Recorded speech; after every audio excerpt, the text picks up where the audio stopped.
Thalassaemia के उन patients को खून चढ़ाया जा सके, उनको जो तिब्बी इमदाद की ज़रूरत होती है, मेडिकल ट्रीटमेंट की ज़रूरत है, वो ट्रीटमेंट दी जा सके।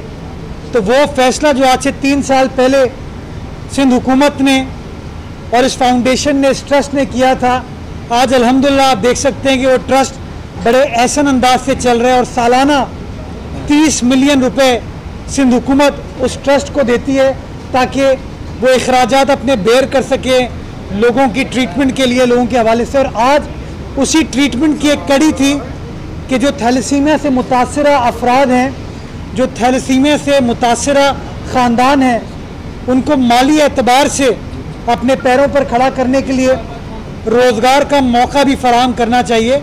और इस हवाले से उन मुतासरा ख़ानदान को रिक्शे की चाबी दी गई है ताकि वो लोग भी इज़्ज़त से अपना गुज़र बसर कर सकें और मौजूदा जो माली मुश्किलात हैं उनसे निकल सकें।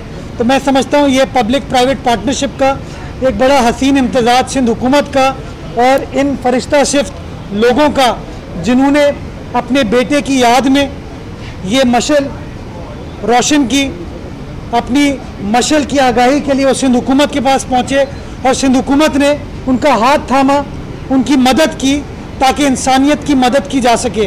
तो आज मुझे खुशी हो रही है कि वो पब्लिक प्राइवेट पार्टनरशिप का मंसूबा जो माशाल्लाह 3 साल से चल रहा था लोगों की ट्रीटमेंट के हवाले से, अब हम उसको और आगे ले जाते हुए लोगों को रोज़गार फराहम भी करना शुरू कर दिया है ताकि ये लोग अपने पैरों पर खड़ा हो सकें और अपनी ज़रूरियात को पूरा कर सकें।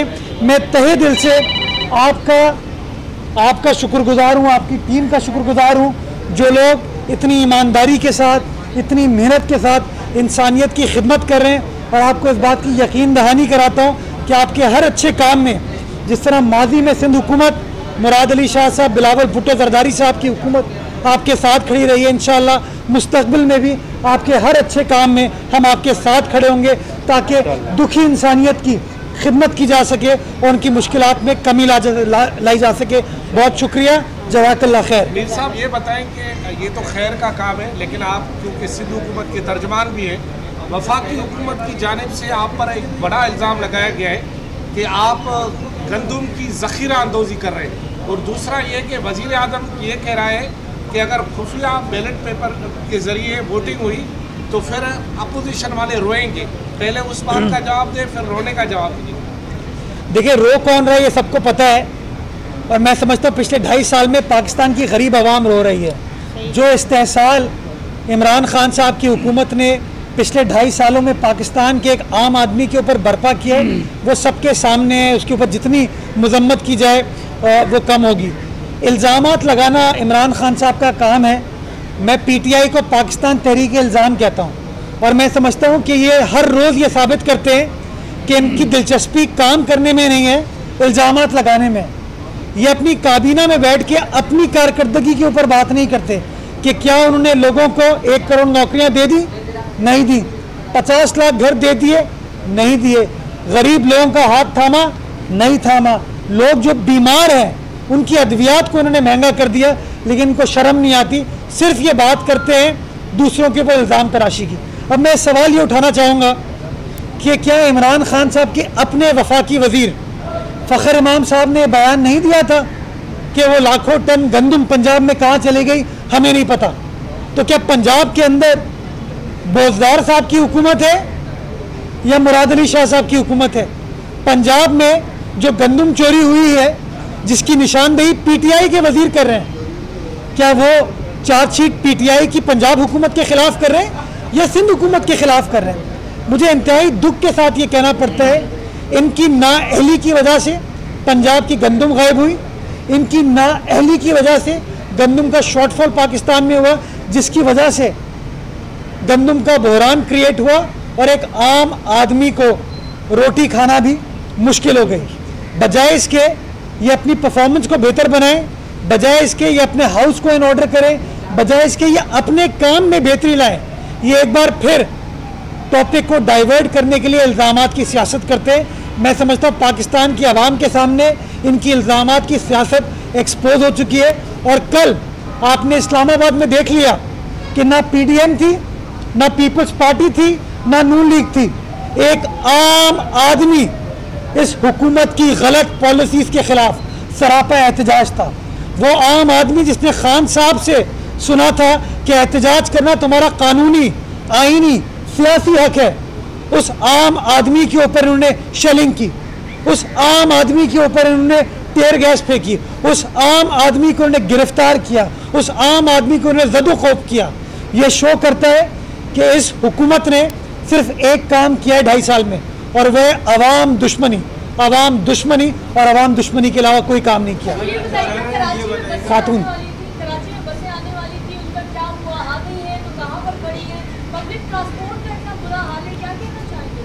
ये आपने बसों के हवाले से एक ऐलान इमरान खान साहब ने भी किया था 2018 सितंबर में कि 3 माह में हम ग्रीन लाइन की बसें ले आएंगे, और ग्रीन लाइन मुकम्मल है। अभी तक आपने देख लिया कि ग्रीन लाइन कहीं से भी मुकम्मल नहीं हुआ, ना वो बसें आई।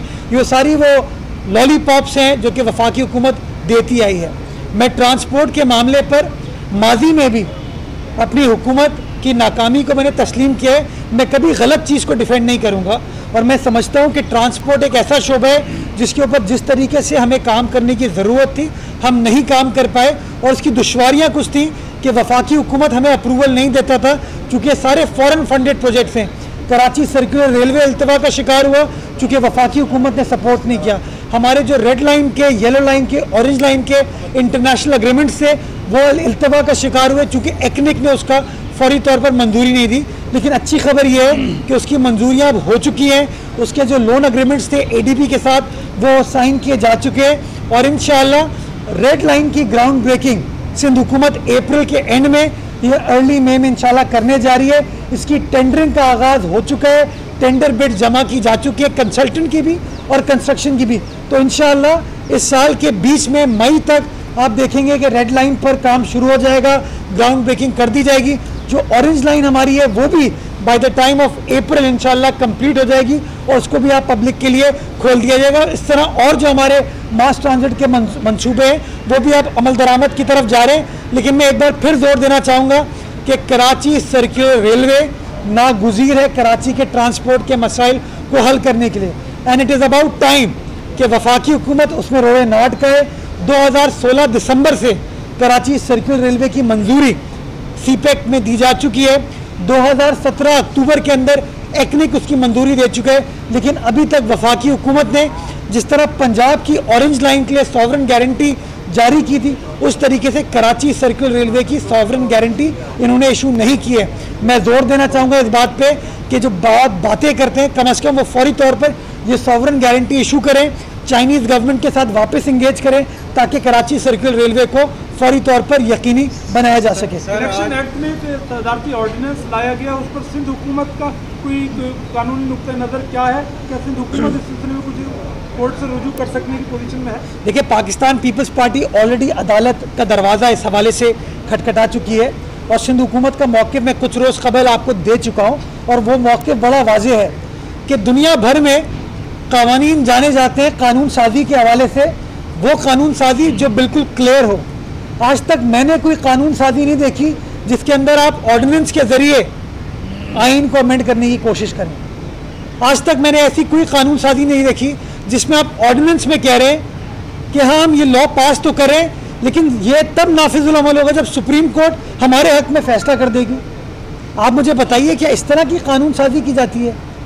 इन लोगों ने कानून साजी को मजाक बना दिया। ये इतने नाअहल हैं, ये इतने नालायक हैं कि इनसे सिंपल कवानीन नहीं बन पाते। इन्होंने पहले सुप्रीम कोर्ट का वक्त ज़ाया किया सदारती रेफरेंस दायर करके, फिर उसके बाद उन्होंने आइनी तरमीम पेश की, पार्लियामान का टाइम ज़ाया किया जब इनके पास नंबर्स नहीं थे, और आपने देखा कि आइनी तरमीम को ये पास नहीं करा पाए। और अब जब ये सदारती रेफरेंस में कामयाब नहीं हो पाए, आइनी तरमीम में कामयाब नहीं हो पाए, तो अब एक ऑर्डिनेंस के ज़रिए सेनेट के इलेक्शन पे मुतासिर होने की कोशिश करें, और मैं समझता हूँ सुप्रीम कोर्ट के उस केस पर ही मुतासिर होने की कोशिश कर रहे हैं। मैं समझता हूँ गलत है, बदनीयती पर मबनी ऑर्डिनेंस है, और फौरी तौर पर सदर मुमलिकत को इस ऑर्डिनेंस को विड्रॉ कर लेना चाहिए। मैं एक और कानूनी बात करना चाहूँगा कि ऑर्डिनेंस की उम्र होती है 120 दिन। 120 दिन के बेसिस के ऊपर आप कोई इलेक्शन करा लेंगे तो 121वें दिन क्या होगा? वो जो आप 50 सेनेटर्स को आप इलेक्ट करवा लेंगे एक टेम्परेरी कानून के ज़रिए जब वो कानून ख़त्म हो जाएगा तो वो सेनेटर्स कहाँ पे जाएंगे। नंबर 2, अगर वो ऑर्डिनेंस अदालत में चैलेंज होता है और अदालत ये फैसला करती है कि वो ऑर्डिनेंस वॉइड एब इनिशियो यानी कि शुरू से नाफिजुल अमल नहीं था, तो फिर तो इलेक्शन ही मुतनाज़ा हो जाएंगे, फिर तो इलेक्शन ही गैर कानूनी हो जाएंगे। तो आप क्यों खिलवाड़ कर रहे हैं इलेक्शन कमीशन ऑफ पाकिस्तान के साथ, क्यों खिलवाड़ कर रहे हैं सेनेट इलेक्शंस के साथ, क्यों खिलवाड़ कर रहे हैं उन मुस्तकबिल के 50 सेनेटर्स के साथ जो कि इलेक्शन लड़ने को तैयार हैं, लेकिन आप अपनी कंफ्यूजिंग कानून साजी की वजह से उसके उस फेयर ट्रांसपेरेंट इलेक्शन के प्रोसेस में दखल अंदाजी करने की कोशिश कर रहे हैं।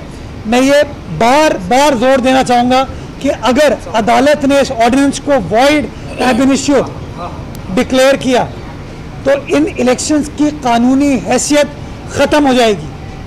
तो क्या वापस फिर इलेक्शन करेंगे, क्या वापस ये प्रोसेस स्टार्ट होगा? तो थोड़ा सा मैं समझता हूँ हुकूमत को समझ बूझ कर आगे बढ़ने की ज़रूरत है। इसी तरीके से काम करते रहेंगे तो कन्फ्यूजन में इजाफा होगा। ये करके आपके साथ बयान आया है कि बलूचिस्तान में 50 से 70 करोड़ रुपए में जो है एक सीट जो है वो सेनेट की जो है वो फरोख्त होती है। उनका ये भी कहना है कि 5 साल कबल उनको भी जो है इस तरीके से खरीदने की कोशिश की गई थी। तो क्या आप वज़ीर-ए-आज़म साहब को भी बताना चाहिए कि 5 साल कबल उनको कौन लोग थे वो खरीदना चाह रहे थे जब ये वीडियोज़ भी लीक हो रही है? दूसरा सवाल आपसे ये है कि ये बड़ा अच्छा सवाल है, ख़त्म कर लेना। ये अंग्रेजी की बड़ी मशहूर कहावत है, it takes one to know one. जिन लोगों ने माजी में खरीदो फरोख्त किया उनको पता है, और वो वीडियोस आपके सामने आ गई हैं कि 2018 के इलेक्शन में खैबर पख्तूनख्वा का वज़ीर आला, खैबर पख्तूनख्वा की असेंबली का स्पीकर, खैबर पख्तूनख्वा के अरकान असेंबली के साथ किस तरीके से ख़रीदो फरोख्त कर रहा है। तो मैं समझता हूँ कि PTI ने तो अपने अमाल से हमेशा ये साबित किया है कि वो ख़रीदो फरोख्त करते हैं, और माशाल्लाह इनकी मौजूदा जो वफाकी हुकूमत है वो जहांगीर खान तरीन साहब के ATM वाले तैयारे के बगैर कायम नहीं हो सकती थी। And there is a reason why Jahangir Khan Tareen साहब इज़ कॉल्ड ATM। वो ATM किस लिए थी कि वो कैश निकाल के लोगों को दिए जाते थे ताकि वो अपनी सियासी लॉयल्टीज़ को चेंज करें और खान साहब के साथ आगे बैठे। तो इनकी तो हुकूमत इस तरीके से कायम हुई है, तो इनको तो इस तरह का सवाल जवाब नहीं करना चाहिए। लेकिन ये बात दुरुस्त है कि ख़रीदो फरोख्त के बारे में उन्हीं लोगों को पता है जो कि माजी में इसका हिस्सा रहे और आज भी वो हिस्सा हैं। जी हाफिज़।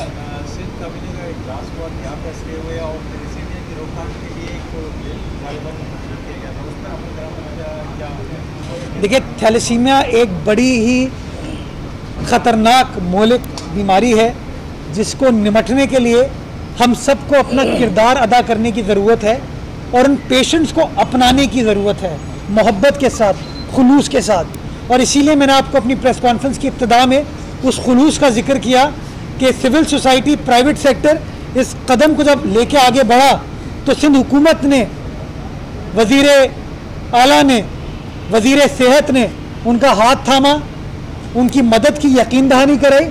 और वो यकीन दहानी सिर्फ वादे पर मबनी नहीं थी, वो यकीन दहानी अमली एतबार से काम करने की थी और उनको ग्रांट देनी शुरू की, और आज भी अल्हम्दुलिल्लाह वो ग्रांट इनको मिल रही है। तो जहाँ जहाँ इनकी मदद करने की ज़रूरत है वो मदद इंशाल्लाह हम करते रहेंगे, इनके साथ खड़े रहेंगे। YouTube पर Googly TV देखने के लिए youtube.com की सर्च बार में Googly TV टाइप करें। Googly TV के पेज पर सुर्ख रंग के सब्सक्रिप्शन वाले बटन पर क्लिक करना ना भूलिए।